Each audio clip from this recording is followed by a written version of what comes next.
Ahí debemos estar ahorita ya lo vas a ver, Cisneros. Si todos estamos ahí, ya nos... Ah, creo que sí, ya está. Ya configurando su Pareciera, reunión para ¿verdad? Facebook Live.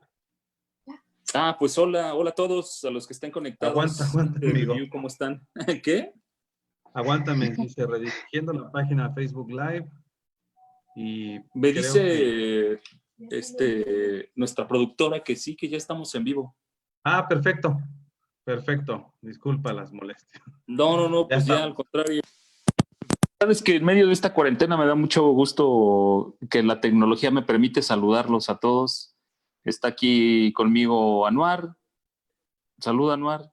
Está Hola, ¿cómo están conmigo todos? Mariana. Mariana, ¿cómo estás? Hola, muy bien, gracias. ¿Qué tal? Hola, Gerardo. ¿Cómo estás? Encantado, muy bien, feliz de la vida de estar acá en este programa. Hombre, muchas gracias. Pues la verdad es que en principio una pregunta muy rápida y es cómo los ha tratado la cuarentena. Mm, Responde primero, Mariana. Pues ahí vamos, amigo. Un poco sí, no también. conociendo un poco de softwares como como el Pues de hoy Zoom. estamos acá, que lo cual quiere decir que ya Pero nos ha tratado más o menos bien. Ya es Muy ganancia. bien. Qué bueno. Y la verdad es que, como lo decía en algún video por ahí anterior, el cine es buen aliado para poder sobrevivir esta cuarentena, ¿no? Aprovechando que hay exactamente. películas en línea y que muchos lugares han podido subir como películas a su plataforma y tener oportunidad de verlas. Y pues esa era la intención, como platicar con ustedes para poder tener algunas recomendaciones. ¿No? Pues Como tú ven. dirás, excelente, tú nos marcas ahora sí que el tono, La batuta. la batuta. No, ¿En qué pues al temática contrario, estamos? ahora sí que esto es una como llamada de entre cuatro, pues ahora sí que nos podemos interrumpir y comentar de algunas películas que hayan visto. No sé, ¿quién quiere empezar con alguna Pues recomendación y decirnos seamos en alguna plataforma? políticamente incorrectos, correctos, y que empiece Mariana, ¿no? Ah, claro, Ya uno no adelante. sabe si eso es bueno o malo, pero que empiece Mariana. Ok. Bueno, pues yo apenas hace que será como 2 semanas vi una película que se llama Systems Pregner y bueno, que sería como la traducción, es alemana y la traducción sería System Crusher Ajá. o rompesistema. Ujú. Y bueno, esta película es de una directora que se llama Nora Finchnate y habla pues claramente como del problema que tienen estos niños que tienen que estar como subsistiendo gracias a un servicio social o que necesitan buscarles algún hogar en Alemania, alguna familia, pero esta niña, bueno, de nombre Benny, ella pues tiene como problemas de atención porque viene de una familia conflictiva y problemática. Entonces ella tiene un carácter muy violento y salvaje al mismo tiempo, entonces es alguien de difícil trato y ha pasado por N cantidad y número de albergues de servicio social y también por muchas familias. Al final terminan rechazándola de muchos lugares hasta que pues ella encuentra como un poco de arroz, no sé, pues sí, como de arropamiento, como de regocijo entre una familia justo de que el chico presta servicio social y Ujú. entonces ella pues trata como de quedarse en esta familia, al final pues él trata de comentarle y decirle que pues ella no puede estar con él porque justo él tiene como una ética y como que cumplir con ciertas características de su trabajo en la que ella no puede estar como todo el tiempo, ¿no? Y y que se limita como a ciertas interacciones con él nada más y ella pues le pide que sea su papá y al final pues ella no entiende como esta parte de que no puede quedarse con él Ujú. y al final pues ella pues se escapa y en busca de su mamá porque su mamá tiene otros 2 hijos y al final pues su mamá no puede como hacerse cargo de ella porque pues tiene como problemas ahí con el papá también, entonces por eso decide dejarla todo el tiempo en estos albergues y sin ninguna solución al final, ¿no? Ya. Esta película fue seleccionada en el Festival de Berlín el año pasado Ujú. y el guión es justo como de la directora también. Pues nada, pues ¿Cómo se llama la película? System Crasher, Ah, es que yo no la he visto. Yo No, tampoco. pues tampoco. yo la Ujú. encontré en una plataforma de estas que no es como tan... ¿Qué Bueno, que plataforma es? Cuevana, se llama Cuevana. Ah, Ah, ok. Ahí la Ujú. encontré. Bueno, he encontrado como varias. sí. No sé si... Bueno, me recuerda un poco a estas películas en las que pues es como difícil el trato psicológico de los niños y como el manejo y el control de estas emociones que muchas veces se disparan entre ellos y que es como muy difícil de controlarlos. Un poco a estas películas en las que y pues no sé si quieran comentar otra cosa o... Pues no, suena interesante. La verdad es que es una pena porque yo no he podido verla. No sé si Gerardo tenga como o le suene algunas referencias o Anuar. No sé. No, la verdad es No, que no he tenido bueno, oportunidad de verla, pero sí se ve interesante el tema. Es un tema como muy, no tiene desperdicio en los términos de melodrama, ¿no? Es decir, Ujú. cabe en cualquier género, puede caber en un género documental, incluso me acuerdo de un documental precisamente que vi en Guadalajara que se llama Sasha, sobre Ujú. un niño que adopta una familia española de dinero, ¿no? 6 meses al año, y que los otros 6 meses se la pasa con su mamá en condiciones de cierta pobreza. Y también, entre otras cosas, es el asunto de la adaptación. Entonces, el tema a nivel melodramático, independientemente del género, parece ser que no tiene desperdicio, ¿no? La infancia siempre vulnera emocionalmente al público. Muy bien, pues ahí está la película System Crusher, se llama, película Ujú. alemana. Pues muy buen dato para buscarla y poder verla en esta cuarentena. Pues Gerardo, no sé si quieras recomendarnos alguna. Sí, fíjate que vi con cierta ilusión Super Size Me 2, Holy Chicken, ¿no? La segunda parte, después de 15 años, casi Ya, 15 años, ujú, de lo que aquí es en la México segunda se llamó parte, Super ¿no? Engórdame. Exactamente, lo que aquí en México se ujú, llamó Super Engórdame. Y el asunto es Ujú. bastante interesante, a pesar de que el resultado puede no serlo tanto. Por principio, yo sí creo que esta película de Morgan Spurlock, ujú, que navega con la cajita feliz del cine independiente, aunque ujú, resulta bastante cuestionable desde el momento en el que la película ha entrado en las plataformas más importantes actuales. En este caso yo la vi en Amazon. Eh, Resulta interesante cómo, primero, desde luego va a cuestionar de manera aparente a las grandes cadenas de comida rápida. Lo hace también en esta película, pero a las que se dedican a hacer hamburguesas de pollo. ujú. Y por otro lado, sí queda muy claro que consolida un género documental que es el Kentucky Fried Documental, o por lo menos yo así lo he llamado. Es decir, el, no es un falso documental, pero sí es un documental que tiende mucho a la teatralidad y que tiende mucho a la narrativa cinematográfica, empezando por el enorme protagonismo de Morgan Spurlock. Es decir, por un lado sí está esta hipótesis que resulta muy interesante, el cuestionar los usos y costumbres de las grandes cadenas de comida rápida y toda la cadena de producción, desde las granjas de pollo, y por otro lado, una narrativa que tiende a lo bufo y que tiende a la comedia, rayando Ujú. incluso en una suerte de National Lampoon por la manera en cómo presenta a los personajes, porque eso es lo que son frente a la cámara.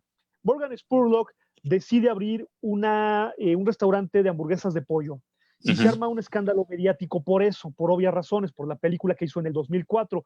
A ujú, partir de ahí, con la cámara prendida, él empieza a meterse en todo lo que es la cadena de producción hasta que la comida llega a los restaurantes de comida rápida. Creo que el principal problema es precisamente la vocación de narrador que tiene Morgan Spurlock. Pero por otro lado, sí está presente, y esto lo digo en su favor, una suerte de ejercicio de nuevo periodismo. Es cine, no es periodismo, pero el punto tiene que ver con que Spurlock ve la noticia desde dentro.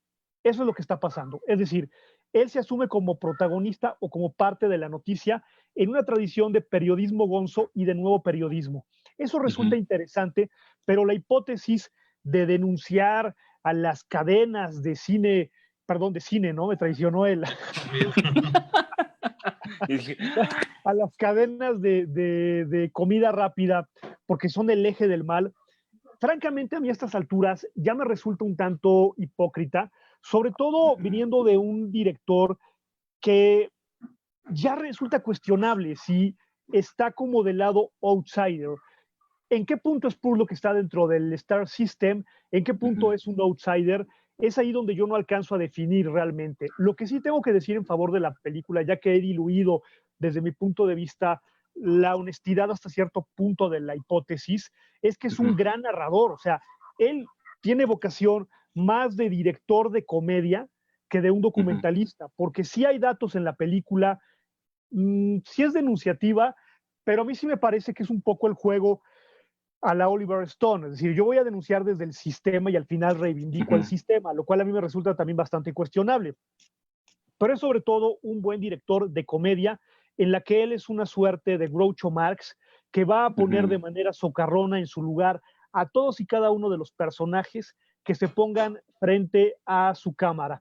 No es falso documental, pero es un documental que tiende mucho a la narrativa, que tiende mucho al universo cinematográfico, y es un fried chicken documental porque tiene la misma cantidad de pan, la misma cantidad de pollo, la misma cantidad de catsup que Super Size Me primera parte. Es decir, a estas alturas ya resulta una película de franquicia. A pesar de eso, es bastante entretenida porque el tipo es histriónico. El tipo domina muy bien a su personaje y sabe conducir y burlarse muy bien de los personajes que se atreven a ponerse frente a su cámara. Yo dudo bastante que en los términos de denuncia a estas alturas la película ya deje algo, como sí lo hizo la primera parte. Pero lo que sí está dejando la película en este momento es un buen ejemplo de comedia, un buen ejemplo de cómo se maneja lo bufo frente a la cámara en una narrativa bien lograda. Es cine, es documental, pero sobre todo es una narrativa. Eso es lo que me deja Super Size Me, segunda parte, Holy Chicken, y ya está anunciado por ahí una tercera parte. Dios santo. ¿Tú quieres comentar algo, Anuar, sobre esta?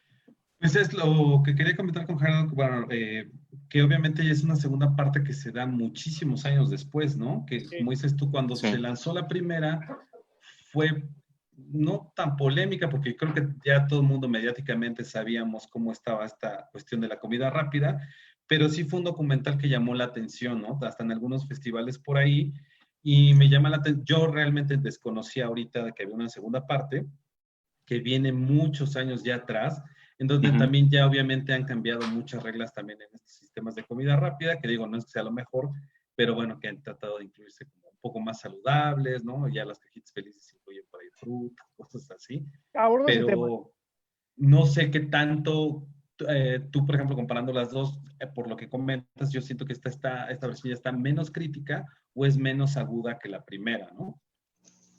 Pues fíjate, bueno, yo creo que la agudeza es un dardo que da una sola vez. O sea, la agudeza da en el centro una sola vez. Lo demás ya es reiterar. Y eso es un poco lo que siento con esta película. Sí aborda el tema, sí aborda el tema de cómo, no lo dice como tal, pero sí lo da a entender, que a raíz del documental, estas cadenas de comida rápida, concretamente el McDonald's, ¿no? Ponen lechuga y cosas saludables, ¿no? En sus hamburguesas. Pero también lo que pasa es que la película se fríe en corrección política. Entonces, ahora es la época de la corrección política. O sea, antes la corrección política era medianamente valiente. Cuando la película se hizo, la corrección política era valiente. Ahora no. Ahora la corrección política forma parte del Star System. Y eso también disminuye el discurso de la película. Es aguda por el tono, no por el tema. Eso es lo que pasa con Super Size Me. A diferencia de la primera parte, que creo que o éramos más jóvenes o más ingenuos, Ajá. pero me parece que nos impresionó más. Y por cierto, que la película es la que estoy hablando, se estrenó en septiembre del 2019 en los cines en Estados Unidos, hace poco, y una semana después llegó a varias plataformas, es decir, fue paralelo el estreno, es decir, tienen muy bien ubicado el público al que va dirigido y el tema queda, como dicen los clásicos, como anillo al dedo. Pero también un poco lo que pasa con la película es que tardó 2 años en estrenarse porque Morgan Spurlock, y ahorita sale la música de Ventaneando, se metió en un problema de acoso sexual medianamente grave. Por lo tanto, atrasaron el estreno de la película y de hecho la retiraron de Sundance por el problema de acoso sexual que él no le quedó más que reconocerlo, ¿no? Y disculparse y bueno, todo lo que procede en estos, bueno, lo que hacen las estrellas, sí, en estos casos no lo sé, pero en estos casos, y tardó 2 años en estrenarse y el estreno fue paralelo, a las plataformas streaming y en los cines. Y ahorita está disponible en Amazon, ¿no? En Amazon, exactamente. Okay. Está disponible en Amazon. Sí, yo también cuando la vi, pues ya supe que era igual que su antecesora, un documental descarado del cine directo en el que el director dice, yo te voy a contar cómo está la historia, yo voy a ser como el protagonista, pero me parecía también en un principio que lo que iba a conseguir es que el protagonista de este documental sería el pollo mismo, porque incluso hasta como en el tono de comedia lo pone como a danzar, le da también su estética, lo pone como con música de baile, pero al final rompe con eso, como dices, y él es entonces quien es el protagonista, él es el contestatario y él es el que dice, yo les voy a decir cómo se tiene que hacer la comida rápida que no te haga daño, ¿no? Yo creo que ahí es donde ya se cae. Sí, o es un ejercicio de nuevo periodismo, y me parece que no lo digo con sarcasmo, lo digo como que sí puede haber como ahí esa intención. Primero es cine, ¿no? Pero probablemente sí tenía como esta intención en parte, o el ego es muy grande, ¿eh? El ego es muy grande y se lo come y acaba siendo esto, ¿sabes? Que incluso ligeramente me recuerda, ese sí era un falso documental, que fue más o menos conocido en su tiempo, que eran los 50 años de Superman, y que lo protagonizó Dana Carvey, el que luego sería Garth, ¿no? Del Mundo Según Wayne, que hacía el papel de un periodista y entrevistaba realmente a editores y a dibujantes en torno a la posible llegada de Superman en su homenaje. Entonces mezclaban esta hibridez de género del documental real con el falso documental. Me recuerda más eso que cualquier otra cosa seria. Lo que sí es que Spurlock puso de moda o consolidó una moda de los documentales sobre comida, que tan de moda están en Netflix. O sea, sí es un tipo, vaya, valioso. Es decir, yo creo que sí es un tipo que puso de moda una manera de hacer un documental. Y se puede ver en Netflix y en Amazon, y cómo incluso son un subgénero estos documentales, ¿no? Pero ya está demasiado engolosinado con él mismo. Ese es el punto con Morgan Spurlock. Así es. Pues ahí está, se llama Super Size Me 2 y está disponible en Amazon. Así es. Pues, Anuar, ¿alguna recomendación que podamos ver en línea? En línea, mira, cuando busqué esta película, bueno, esta película estuvo, la que voy a recomendar, estuvo mucho tiempo en Netflix, ¿no? Y en esta semana que estuvimos platicando, pues resulta que ya no está en Netflix, ni en Amazon Prime, ¿verdad? Pero está disponible en YouTube la película completa, ¿no? Es de buscar. Ahora sí que un poco como para salir un poco de todos estos temas, relajarnos un poco más, yo ahora sí, honestamente acudí más a la nostalgia ochentera, y quiero recomendar una película que se llama El joven Sherlock Holmes. Voy a compartir la presentación. Es una película que obviamente, pues hay un poco, tiene ahí la mano de Spielberg. No voy a decir que es una película que sea una joya cinematográfica, ¿verdad? Pero es bastante divertida por varios puntos. Es una película de 1985, no sé si ya se está viendo la presentación por ahí. Sí, la estamos viendo. Ok, es del 1985, la produjo Steven Spielberg, la dirige Barry Levinson, que trabajó en muchos proyectos con Spielberg, como Rain Man, cuando los hermanos se encuentran, y que era un director que estaba muy, bueno, que era muy ocupado durante los 80s, ¿no? Aunque todavía sigue dirigiendo, la verdad es que durante los 80s fue cuando tuvo más auge, ¿no? Hizo otras películas por ahí que hablaré más adelante. Y la escribe Chris Columbus, ¿no? Aquí está el director que dirigió Buenos Días Vietnam en el 87, Rayman en el 88, Boxy en 1991, vuelve a repetir otra vez trabajar con Robin Williams en Toys en el 92, y Escándalo en la Casa Blanca fue como de las últimas más conocidas, pero sigue siendo un director prolífico que sigue trabajando en muchos medios, ¿no? El escritor aquí es Chris Columbus, que es otro director de cine, que es como un director más comercial, que dirigió Mi Pobre Angelito, y estuvo involucrado muy al principio cuando se hizo todo el universo de Harry Potter en cine, ¿no? Él fue el director de la primera y la segunda entrega de Harry Potter, y él escribe este guión, no obviamente basándose en ningún libro de Sherlock Holmes, sino lo que hace es tratar de dar como al espectador una historia de cómo hubiera sido si Watson y Sherlock Holmes se hubieran conocido durante sus años de infancia, y también enfocándose un poco en un Sherlock Holmes más emocional, ¿no? ¿Por qué? Porque está joven. Entonces, lo que está interesante y por lo que me gustó mucho, bueno, pues yo soy un seguidor de la obra de Sir Arthur Conan Doyle, entonces obviamente me gusta mucho Sherlock Holmes, pero hay muchos elementos del personaje que se hicieron famosos en el cine, ¿no? Como la frase de elemental, mi querido Watson, la típica figura con la pipa, el sombrerito que era como de cazador, y un gabán. Entonces, Chris Columbus va complementando todo lo de los libros, más las películas, incluso obviamente basándose en Basil Rathbone, que fue el Sherlock Holmes por excelencia, de 14 películas, inglés. Y también está interesante porque si uno se pone a ver ahorita esta película, ya, obviamente ya con un Harry Potter y todo eso, puede encontrar unos elementos que yo creo que a él le influyeron para hacer las de Harry Potter, ¿no? Aquí él escribió, no la dirigió obviamente, pero ahí incluso por ahí está uno de los actores que es, bueno, que sale como Angus Filch en Harry Potter, está presente en esta versión. Los actores principales, que eran Sophie Ward, Alan Cox y Nicholas Rowe, hasta la fecha siguen actuando, pero son actores que no sobresalieron más y empezaron a hacer películas más, sobre todo películas inglesas, ¿no? Porque obviamente los actores son ingleses, se filmó en Inglaterra, obviamente al ser de Sherlock Holmes, y de los actores que salen ya que son un poco más adultos en esta versión, hay actores que incluso participaron en películas de Sherlock Holmes o de alguna manera están relacionados con el personaje. De los más conocidos hay uno que sale en Game of Thrones, no recuerdo ahorita el nombre, que es el que interpreta al oficial Strad.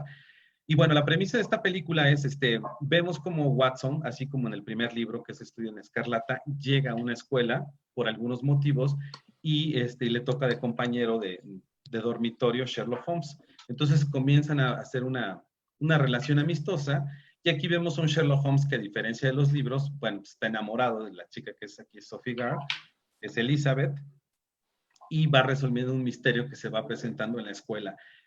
Tiene un poco mucho la influencia, o bueno, tiene mucho la influencia me recordó por momentos a Indiana Jones y el Templo de la Perdición. Y es una película divertida porque finalmente, si se involucra uno en el tema de Sherlock Holmes y en el universo, entonces vas viendo detalles que van saliendo, destacando durante toda la obra, o que te vas empapando un poquito más del personaje. Lo que también tiene interesante esta película, que a mí a lo mejor, obviamente digo, no por hablar de efectos especiales que hacen mejor una película, ¿no? Pero estamos hablando de una época en donde los efectos especiales eran prácticos, ¿no? Se hacía todo de manera práctica, se hacían maquetas, se hacían animaciones en stop motion, y tiene algunas, como involucran unas alucinaciones por un grupo egipcio que sale ahí.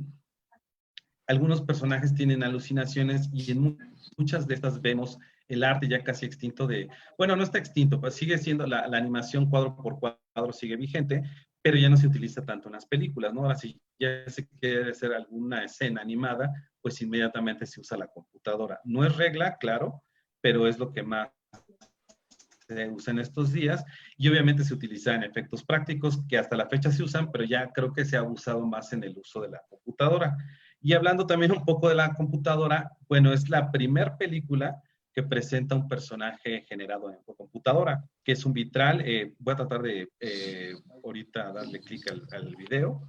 Ajá. Y curiosamente lo hizo Pixar. Cuando Pixar era antes de hacer animaciones y ser famoso con Disney, empieza como un estudio creado por George Lucas, en donde se querían hacer una compañía independiente para hacer efectos de computadora, y esta fue la primera. Y el personaje, bueno, la persona encargada de hacer esta animación fue John Lasseter, que era hasta hace unos años, hasta hace un año, el director de Pixar y el director de animación de Disney, pero también con todos estos escándalos sexuales que ha Se habido metió en un lío, últimamente, sí. pues tuvo que dejar Pixar y pues bueno, tristemente se perdió, porque era pues una persona que impulsó mucho la animación, ¿no? Sí, Voy a como que ahora compartir las ahorita la películas pantalla. animadas de Pixar después de John Lasseter no han sido como muy acertadas, ¿no? Exactamente, porque todavía en Toy Story 4 se involucró un poco en el guión, y aunque sale ya su nombre de productor, pero ya no estuvo él al pendiente, o ya no tuvo la batuta, pues, ¿no? De todo esto. Y pues la última que salió de Unidos, entre que le tocó un poco la cuestión esta de la pandemia, y aunque es una historia agradable, pero no tiene como que el punch que tenían las películas bajo la batuta de Lasseter, ¿no? Voy a ahorita compartir ya la imagen, esperando aquí que la tecnología nos apoye un poco. Pues si quieren preguntar algo o en lo que aquí comparto Sí, nada más el comentar video. rápidamente, es muy interesante cómo este cine ochentero se va convirtiendo en referencia de los mismos cineastas que lo realizan, porque poco tiempo después harían El joven Indiana Jones, ¿no? Claro, El en el tono 89. de esta película. Y también hay otra cosa bien interesante, que es el hecho de, bueno, dos cosas. El hecho de la infancia, o sea, cómo una generación de directores, y en este caso voy a mencionar a Alan Parker, que es más o menos de la rodada, quizá Levinson es un poquito mayor, pero también él hizo una película que se llamaba Bugsy Malone, donde sacaba a niños, no sé si recuerdan la película, en el papel de mafiosos. O sea, la película es Sí, una película, es un musical de mafiosos, son niños los que protagonizan la película. Entonces, esta inquietud generacional, me parece a mí, que claro. es bastante interesante. Sí, que fue como dices tú, fue muy marcado, porque efectivamente, después de esta se lanza, bueno, la produce Spielberg, y cuando lanzan La Última Cruzada, ahí vemos un pequeño pedazo de cómo era Indiana Jones de joven, y inmediatamente hacen la serie de televisión y empezaron, bueno, no nada más en cine, en animación empezaron que Los Pequeños Picapiedra, Muppet Babies, y hubo una Claro. oleada, ¿no? De poner personajes juveniles. No sé si ya se esté viendo el video, estoy Sí, reproduciendo, solo que entra como medio un poco pausado. más lentezón, ¿no? Uh-huh. Aquí, pues, lo interesante, si están viendo en pantalla, es un personaje que sale de un vitral, que es un caballero, y originalmente, cuando se hacían, obviamente, animaciones así, a veces se tenía que dibujar en el acetato, ¿no? Aquí, obviamente, se escaneó, y por primera vez, bueno, se plasmó y se imprimió en el negativo, y a pesar de que tiene, pues, casi 30 años, un poquito más, sí, 30 años, pues todavía hoy en día no se ve tan falso, o se ve bastante bien este efecto, ¿no? Especial. Fue el primero, obviamente después de eso vendrían más cosas, vendrían más avances como con Terminator 2, que fue como ya cuando se consagraron como grandes efectos especiales. También, bueno, antes de Terminator 2 está una película de James Cameron, la del Abismo, que crea una criatura con agua. Te digo, finalmente no los efectos especiales hacen una película, no, claro que ayudan, pero a mí me parece muy interesante porque todavía vemos cómo convive tanto el stop motion como los efectos prácticos, como con los efectos por computadora, ¿no? Pues a Y las viejas andanzas de las primeras películas de Star Wars, ¿no? Que no eran digitales, exactamente, sino que se iban más como por la marioneta, ¿no? Al pop. así es. Y ahorita que Clásicas de mencioné Star Kenner. Wars, exactamente, y bueno, ahorita que mencioné Star Wars, después de crear Star Wars, bueno, de que se acabó Star Wars, lo que quería George Lucas es, porque obviamente cuando empiezan todas estas películas, pues no había como una compañía que dijera, ay, vamos a hacer estos efectos especiales, ¿no? Sino que fue un grupo entre gente que era carpinteros, ingenieros, se juntaron para tratar de darle una solución a cómo hacer algo en las películas, ¿no? Y a raíz de esta generación que hubo, pues empezaron ya carreras de cómo hacer efectos especiales en el cine, y bueno, estas películas fueron como las pioneras, o ya esto ya es como, bueno, esta no fue la pionera, obviamente, pero fue ya cuando ya estaba más solidificada la industria de los efectos, ¿no? Y bueno, a partir de ahí, pues se avanza muchísimo. Después George Lucas vende Pixar y bueno, se hace otro boleto en donde lo compra Steve Jobs y se dedican exclusivamente a animación. Hasta la era Disney. Ya, ¿tú ya la viste, Mariana? No sé si quieras comentar algo. No, la verdad es que no he tenido la oportunidad de verla, pero por lo que comentas acerca de la animación, creo que ya me dieron ganas de verla.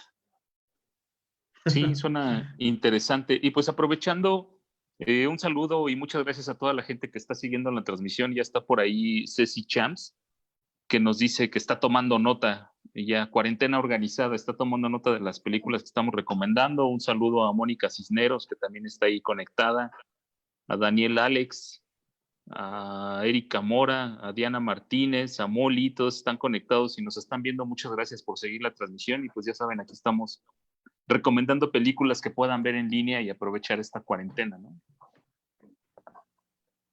Totalmente, sacarle provecho. Sí, exactamente. Pues, Y Gerardo, bueno, yo que tú la llegaste a ver, esta película. Sí, por supuesto que sí, la llegué a ver hace mucho tiempo. Incluso la llegué a ver cuando era niño, por supuesto, en estos viejísimos VHS, ¿se acuerdan? Que era un título de renta. Y la verdad es que me parece un trabajo bastante interesante, no tan famoso creo que como debiera ser, un experimento incluso valiente para la época, una buena película. Y es muy cierto lo que comentas en el sentido de que luego Harry Potter va tomando elementos, ¿no? De este tipo de películas. Sí. Y por supuesto, Chris Columbus, que Chris Columbus es un tipo hábil, fíjate. Más que ser un tipo talentoso, es un tipo hábil.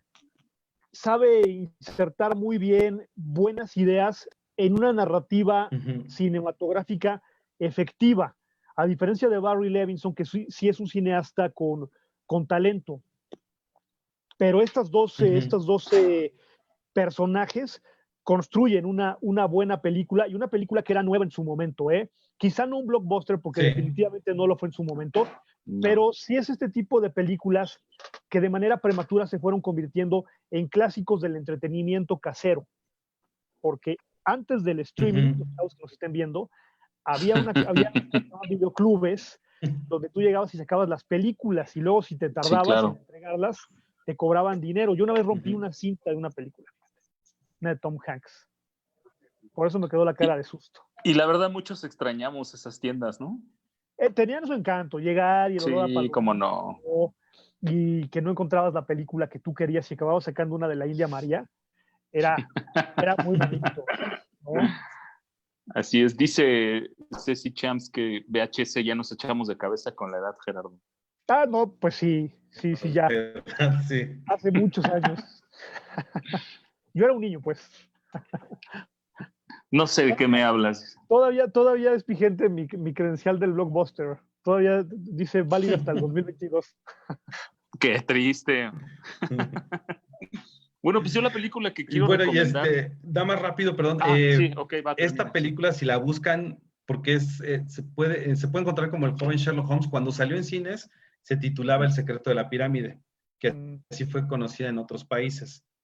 Entonces, por si la llegan a buscar en Netflix o en YouTube, que la busquen como El secreto de la pirámide o El joven Sherlock Holmes. Eso sería todo. No, y qué buena oportunidad. Si está en YouTube, pues no tienen que pagar suscripción ni nada por el estilo. Ahí está como a disponibilidad de todos.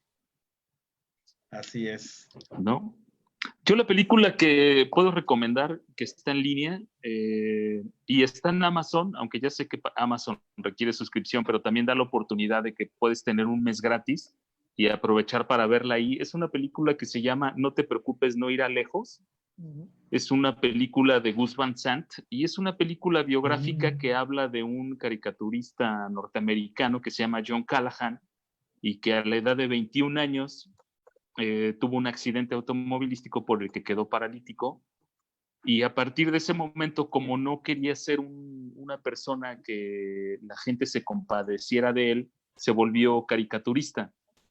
Y hablando de estos tiempos de lo políticamente correcto, cuando ocurrió esto, la película está ambientada en los años 70, cuando ocurrió esto, sus cartones no eran como tan bien recibidos justamente porque eran como políticamente incorrectos. A la gente le incomodaba que él a través de sus cartones hablara como de ciertos temas tabús, como el Ku Klux Klan o contra el capitalismo, o incluso él mismo se burlaba de él, y de ahí el nombre de la película, porque dibujó a unos como vaqueros que están montados a caballo, ven una silla de rueda vacía, y entonces lo primero que dicen es, no te preocupes, no irá lejos a pie, que es el nombre correcto de la película, y de ahí toma el nombre este film que estoy recomendando. La película está en Amazon y es protagonizada por Joaquín Phoenix, a quien muchos conocimos o muchos descubrieron su trabajo apenas ahora con la película de Joker, pero que en realidad, si tienen oportunidad de ver esta película, seguramente se van a cuestionar el por qué no le dieron el Oscar por esta película. Y sí se lo dieron por Joker, porque en un punto personal me parece que hace un trabajo mejor logrado en esta película y quizá en la película de Master, que también es una película muy recomendable. Y en esta película también sale Rooney Mara y sale Jonah Hill en un papel espléndido. La película es dirigida por Gus Van Sant, a quien muchos conocimos en Mente Indomable, aquella película con Matt Damon y con Robin Williams. Y también es un director que apuesta por hacer como cosas interesantes, y recordarán aquella película que hizo que se llama Elephant, inspirada en el suceso esto de los estudiantes de Columbine, en el que utiliza una cámara subjetiva para volverte o insertarte como parte de esta historia, que muchos han utilizado ya este estilo de dirección para hacer otras películas, y ahí está Utoya 22, que tiene como 1 año o 2 años, que tiene un estilo muy parecido. La película es muy interesante, me agradó mucho la actuación de Joaquin Phoenix, espléndida, y me parece que es una película oportuna en los tiempos de lo políticamente incorrecto, hablando de los años 70, y una película que encaja perfectamente en la actualidad, cuando ya no puedes hablar en estos tiempos todavía de cualquier cosa, ¿no? No sé si han tenido oportunidad de verlo. Sí, no, yo sí la tengo... vi. Mariana, ¿querías comentar algo? Perdón. ¿Querías comentar perdón. algo? No sé. Vaya. Pues sí, también la vi y por ejemplo, creo que pues es complaciente con el público de alguna forma y que tiene una personalidad que genera como cierta incomodidad. O sea, creo que justo el propósito es como también ese, como generar incomodidad en el público, y también es como apuesta como a un cumplimiento de pasos acerca de la rehabilitación, ¿no? Un manual de autoayuda que de alguna forma prioriza una impresión o una entrega a una respuesta fácil, como el humor, como una terapia definitiva. No sé, lo veo así. Pero pues bien, me gustó. Bueno, ya tiene tiempo, ¿no? Ya es 2018, algo así. 18, sí, es de hace 2 años. ¿Sí? Pues sí, yo también tuve oportunidad de verla, y yo destacaría 3 cosas rápidamente. Lo primero es que Gus Van Sant, él sí es un claro ejemplo de un director que se traslada de un cine comercial a un cine independiente. Desde Mi Camino de Sueños. Sí, desde Mi Camino de Sueños. Es decir, él sí ha podido dar como estos pasos, y nunca han sido pasos en falso.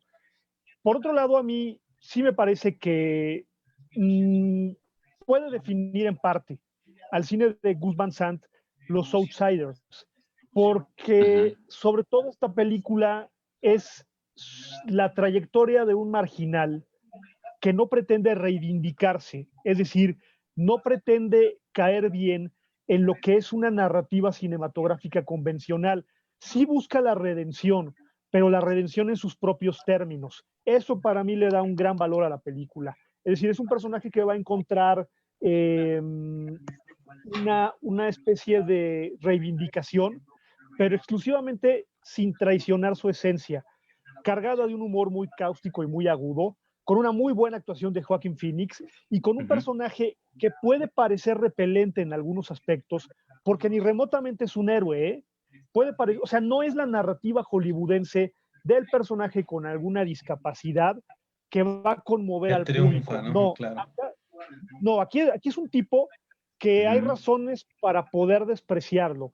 Y sin embargo, el director logra empatía con el personaje, porque es un personaje congruente con su propia mezquindad. Eso es muy importante de la película. A mí me gustó mucho, ¿eh? Y por cierto, tuvo problemas y graves para estrenarse en México. Pospusieron el estreno, me acuerdo mucho que lo pospusieron varios meses. Desconozco la razón del por qué sucedió eso, y tuvo un estreno en salas prácticamente marginal, y por supuesto es antes de Joker, porque si no, pues la gente pues hubiera ido bajando las escaleras, ¿no? A verla en los cines, a ver la película. Pero es una muy buena actuación de Joaquin Phoenix, coincido con que está mucho mejor que en Guasón, y es la narrativa del outsider, finalmente, ¿no? Y eso que comentas sobre los outsiders, creo que como dices tú, su carrera se ha distinguido porque siempre no que sean muy, muy polémicas, pero siempre tiene personajes un poco oscuros, ¿no? Que incluso en esta Nicole Kidman, ay, si no mal recuerdo, que era, bueno, era, no me acuerdo cómo le pusieron, era To Die For, que ella era como, se trataba de abusar sexualmente de jóvenes y cosas, siempre hizo personajes que pues nunca nos crearon como una simpatía. Incluso tuvo la osadía de hacer el remake de Psicosis, ¿no? Pésima idea, ¿eh? Pésima idea, pero bueno, finalmente también vuelve a recurrir en un Norman Bates que aquí vemos como un poquito más enfermo, sexualmente hablando, pero bueno, yo la verdad es que no he tenido la oportunidad, pero por lo que comentan, pues sigue como dentro de la misma rúbrica, ¿no? De sus personajes, como dices tú, el outsider, que finalmente tampoco es un cine que trata de caer bien, como en este trabajo que hizo, ¿no? Al principio, en su etapa comercial. Sí, no es Robert De Niro en silla de ruedas, ¿no? Con Robin Williams. Claro. O sea, esto es otra cosa. Despertares. Sí, sí. Y un aspecto importante que olvidé mencionar es que se trata de un personaje que era alcohólico, o es alcohólico. Claro. Y y pues no voy a decir si se logra rehabilitar o no, pero inclusive aún después de pasar esa etapa y aún después de darse cuenta que eso fue lo que lo llevó a estar en silla de ruedas, es igual, o sea, no, como comenta Gerardo, no es un personaje que intenta redimirse a través de un trabajo estable, ¿no? Sino que más bien a través de una habilidad que él se da cuenta que tiene, pues volverse igual como contestatario a través de sus cartones, ¿no? De sus cartones. Incluso hay una gente que pasa y le dice, oye, no, es que no me gusta lo que dibujas. Bueno, pues en realidad esos comentarios son los que me ayudan más a seguir haciéndolo. Claro. Pues está en Amazon, si tienen la oportunidad, si no están inscritos, pues aprovechen porque les dan un mes gratis, incluso les puede recordar para que si no les gusta, pues no lo paguen, ¿no? Pero ahí está mi recomendación. Se sale, no pasa nada. Exactamente, o poco antes. Pues la verdad es algo que se puede hacer, ¿no? Se llama No te preocupes, no irá lejos, de Gus Van Sant, y está en Amazon Prime. Me parece que por ahí, Mariana, ¿tenías alguna otra recomendación? Sí, yo vi otra que se llama Queen and Slim. Este está en Netflix, es del año pasado.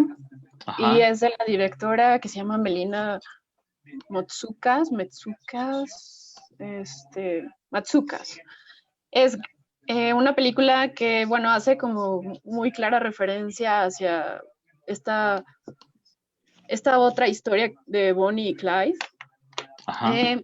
Como tal, la película, pues, es como una road movie, porque hace mucha referencia a estos movimientos sociales de los años 70 en Estados Unidos, sobre los Black Panthers y sobre otro género de cine que también me parece que se llamaba Blaxploitation, y donde justo como que los intérpretes principales es acerca del racismo hacia los afroamericanos. Entonces, pues rápidamente trata de pues una pareja de chicos que salen en una cita de Tinder, y ella es una abogada penalista y él me parece que trabaja como empleado en una tienda de descuentos. Entonces, ellos están en su cita, están en un restaurante, después viajan en un coche, van en la calle y por un error así, pues nada grave en realidad, un policía los detiene. Y pues al parecer este policía o este agente ya tiene como antecedentes de haber asesinado a alguien por su mismo cargo de policía. Sienten como de alguna forma pues el deber o el derecho de matar a quien sea. Pero bueno, es como evidente su racismo. Entonces él los detiene y pues obliga a este chico que se llama Slim, que bueno, sería como el apodo de Slim, lo detiene y lo obliga a que se baje del auto. Esta chica también se baja. Entonces empieza ahí a ver como, pues sí, se empiezan a alterar todos y entonces el policía le dispara a la chica y la chica cae y el chico, que en este caso lo interpreta Daniel Kaluuya, él pues le quita el arma al policía y entonces le dispara a este policía y lo mata, ¿no? Ella, que es Queen, le dice, oye, ¿sabes qué? Vamos a huir porque pues yo no quiero que nos maten, ¿no? O algo. Entonces se la pasan huyendo y atravesando 30 estados de Estados Unidos o la frontera de 30 estados sí, 30 estados, hasta que los detienen y bueno, ahí el final pues sí es un poco dramático, pero resulta que pues ellos tienen un romance en lo largo de la película y pues la directora me parece que también hacía videoclips, hizo uno que era el de Beyoncé, y pues ya, no sé si ustedes la lograron ver o algo. No, yo sé que esta directora, bueno, como dices, como mencionas, ha hecho muchos comerciales y música, bueno, videos musicales, y creo que esta es su primera incursión, ¿no? Ya como directora de un largometraje. Y por lo que, bueno, comentas, a mí bueno, suena un poco, como dices tú, a Bonnie Clyde y a Sugar Express de Spielberg del 74, ¿no? Que también, bueno, hay muchísimas, obviamente, también con esta temática, que obviamente ya es una voz de los directores afroamericanos para un poco denunciar, ¿no? Un poco todo esto que está pasando con algunos abusos policíacos, ¿no? Pues yo nada más comentar que me parece muy interesante cómo la Blaxploitation, como bien lo mencionas, Mariana, la está tratando de revivir Hollywood, pero dándole una revolcada al género. Al final, este género que surge en los años 70 y en el que protagonistas, pues yo podría decir afroamericanos, pero creo que el término correcto son negros, ¿no? En los bajos fondos y que involucran al mundo criminal y al policial, pero no al del detective de gabardina, ¿no? De CSI, sino a ese detective de calle, tenía la característica de ser extremadamente violento, ¿sí? Y de hecho era un género que estaba un poco por fuera del mainstream. De hecho, Shaft estaba un poco fuera del mainstream, ¿no? Y ahora esa reivindicación en la lógica de estos productores, lo aclaro, se ha desentado, ¿no? La misma Ave de Presa es una blaxploitation protagonizada por una mujer blanca, ¿sí? Lo cual me parece muy interesante, pero me parece todavía más interesante que en esta película que mencionas, Mariana, se respete por lo que planteas mucho más los pilares de la blaxploitation, ¿no?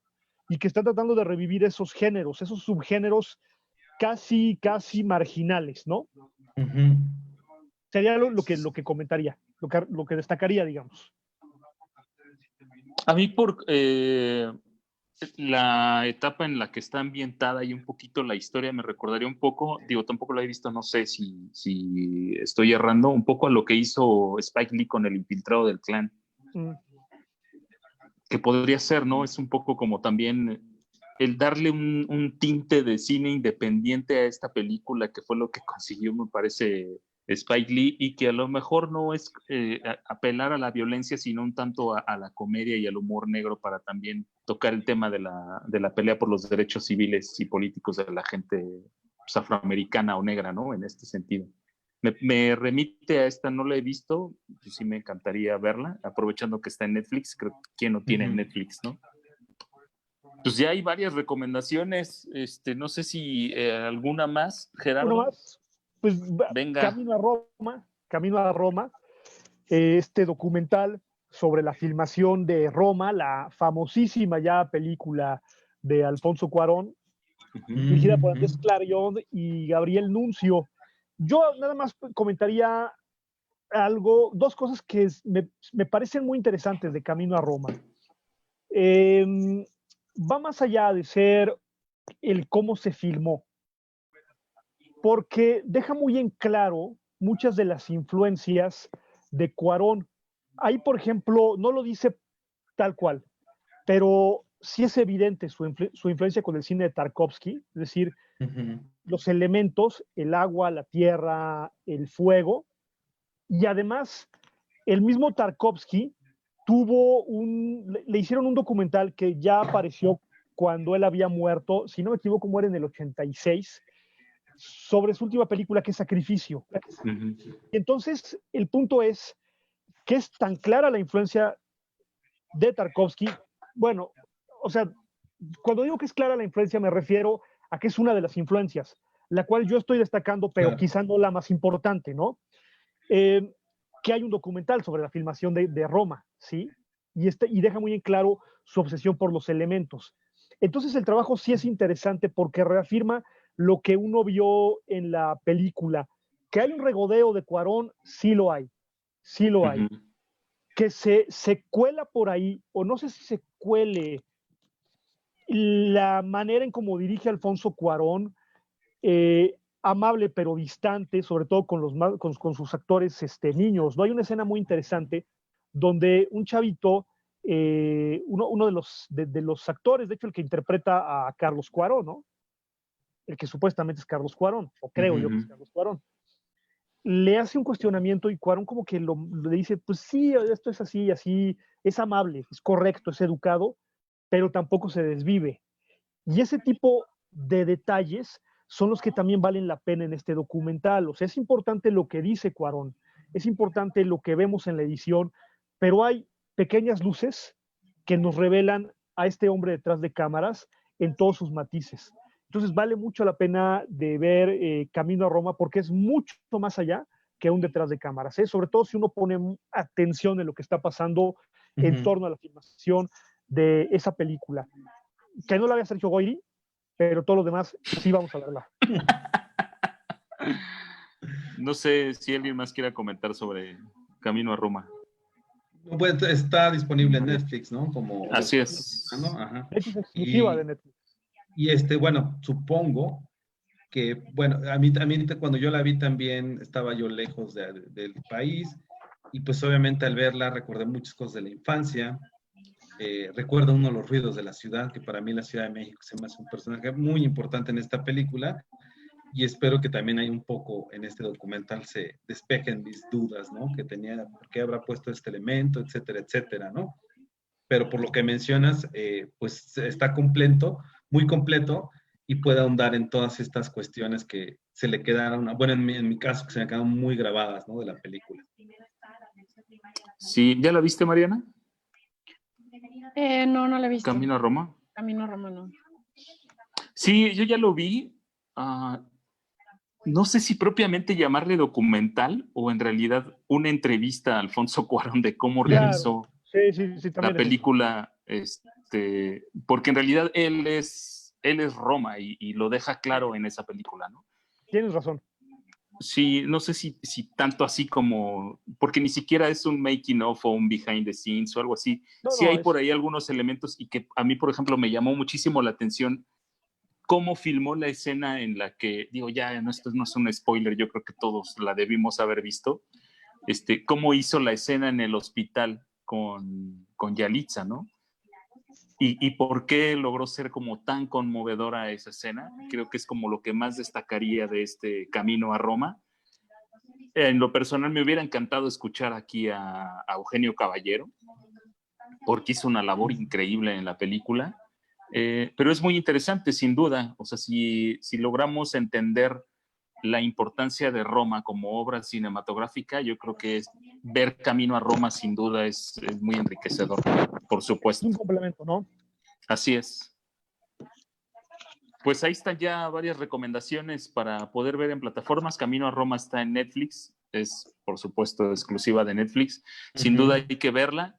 Y pues no sé si tengan ya, no sé si dé tiempo como de comentarla más, pero alguna otra recomendación que surja así de bote pronto, o queda la invitación abierta para, porque sin duda la cuarentena va para largo,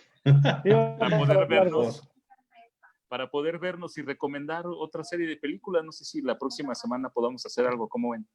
Encantado. Me parece perfecto. Aquí andamos, literal. Pues sí, aquí encerrados. Pues muchas gracias, sí. Les agradezco mucho que hayamos tenido esta oportunidad de vernos y platicar de recomendaciones de películas. Pues nos vamos a poner al corriente. Perfecto, sí, yo creo que hay tarea para todos, ¿no? Así es. Pues muchas gracias a los que se conectaron. Ya por ahí se conectó Nancy García Tello, Betsy Villa Parra también, Viridiana Castillo se unieron más, Nancy Champs también ahí estaba conectada, Mónica Cisneros, muchas gracias por haber seguido esta transmisión. Pues muchas gracias, Gerardo Gil. Pues rápidamente nada más para que sepan dónde leerte, dónde verte, además de review, por supuesto. Claro que sí, pues escribo una columna para El Sol de México que se llama La Moviola, que aparece los sábados, pero mañana no hay periódico, entonces seguramente la estarán publicando, yo creo que el martes. Es obvio, son cuestiones de edición, o sea, se preparan las ediciones de fin de semana antes y por el puente estoy asumiendo que está preparada la de lunes, ¿no? Entonces, ya son como secretos de cómo se hace, ¿no? Pero sí, estará apareciendo por ahí del martes la columna, y en radio los jueves a las 4:45 en la sección de cine de un noticiero que se llama Misión Política en ABC Radio. Ahí andamos. Muy bien, muchas gracias. Pues no sé si quieran compartir sus redes, Mariana. Anuar. Pues nada, yo solo tengo Twitter como Mar y Puente, estoy en Facebook como Itzel Ávila y pues nada más en review. Muy bien, Anuar. Pues yo estoy en Instagram como oanuarso. He estado, la verdad, con todo esto, he estado muy calmado, no tan activo en redes sociales, me enfocaba en otras cosas, pero trataré también de subir más contenido respecto al cine, ¿no? Y bueno, pues siempre estamos aquí en review, ¿no? Así es, pues yo estoy en Twitter como @odeballeza, en Instagram igual, y reviewmx, @reviewmx como suena, pues estamos en todos lados. Así que muchísimas gracias. También trataremos de subir esto a YouTube, ¿no? Para que ahí puedan tener las recomendaciones. Claro, sí. adelante. @la moviola en Twitter, en Facebook me encuentran por Gerardo Gil Ballesteros y en Instagram por Gil Ballesteros Gerardo. Ahí andamos. Muy bien. Haciendo todo el ridículo, como siempre. Pues muchas gracias y pues esperemos vernos la próxima semana con más recomendaciones. Claro que sí, Oscar. ¿Va? Gusto. Pues gracias. Ahora sí que como siempre nos vemos en el siguiente review. Hasta luego. Perfecto. Bye. Hasta luego.